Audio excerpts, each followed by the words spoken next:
कहते या रसूल अल्लाह कैसे बताऊं। बताते हुए कलेजा मुंह को आ रहा है। हुजूर फरमाते हैं दहिया बताना कौन सी खता की है। अब दहिया कल्बी कहते हैं या रसूल अल्लाह मैं अपने कबीले का सरदार था, मैंने अपने हाथ से कबीले की 70 बेटियों को जाके जंगल में जिंदा दफन किया था। या रसूल अल्लाह मैंने 70 बच्चियों को दफन किया, लेकिन आज तक किसी के दफन का एहसास ना हुआ। एक दिन या रसूल अल्लाह मैंने अपनी बेटी को दफन किया। अल्लाह अकबर कहते हैं या रसूल अल्लाह जिस दिन से दफन करके आया हूँ आज तक चैन से सोया नहीं हूँ। या रसूल अल्लाह जब लेटा करता हूँ आंख लगती है तो ख्वाब में बेटी आ जाया करती है। हुजूर फरमाते बता तो सही तूने बेटी के साथ क्या किया था। दहिया कल्बी कहते हैं या रसूल अल्लाह मैं परदेश तिजारत के लिए जाने लगा, मेरी बीवी उम्मीद से थी, मैंने कहा शरीक हयात अगर बेटा पैदा हो तो नाजो नियम से पालना, अगर बेटी पैदा हो तो गला दबा के कत्ल कर देना, मुझे बेटी की जरूरत नहीं है। कहते या रसूल अल्लाह मैं ये कह के परदेश चला गया, लेकिन इत्तेफाक से मेरे घर के अंदर बीवी की गोद में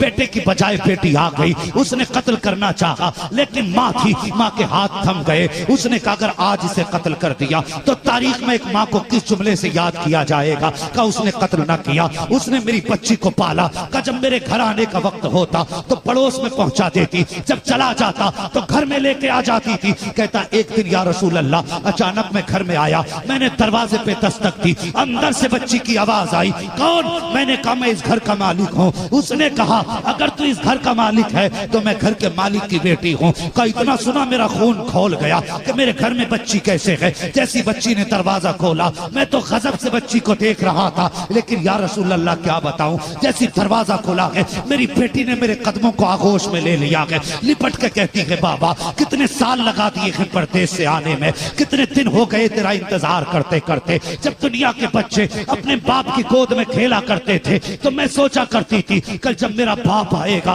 तो मैं उसकी गोद में खेलूंगी, उसके कांधे पे बैठूंगी। कहते या रसूल अल्लाह मैं तो गुस्से से लाल पीला होता जाता था, बच्ची अपनी आरज़ू रखती जाती थी। मैं घर के अंदर गया, मैंने घर में कदम रखा, मैंने बीवी से कहा बता तो सही ये बच्ची कौन है। उसने कहा ये तेरी बेटी है। कहा मैंने तलवार निकाली, कत्ल करने का इरादा किया। मेरी बीवी कहने लगी खबरदार इस बच्ची को कत्ल मत कर देना, अगर तू इसको कत्ल कर देगा तो फिर मेरे जीने का सहारा चला जाएगा। कहा या रसूल अल्लाह मैंने बीवी की बात मानी और बच्ची को उस वक्त कत्ल ना किया, मैंने सोचा किसी दिन अचानक कत्ल करूंगा। कहते मगर क्या बताऊं हुजूर बेटी की मोहब्बत अलग चीज है। जब मैं लेटा शाम को थक करके मेरी बच्ची आई है, मेरे पैर दबाना शुरू कर देती है। जब मैं लेटने लगा मैंने जल्दी जल्दी बच्ची से जान बचाने के लिए अपनी आंखें बंद की। कब मेरी बेटी ने चादर का कोना पकड़ा, मेरे चेहरे पे डाला, मेरे माथे को चूमा, जाके बिस्तर पे सो जाती है। कहते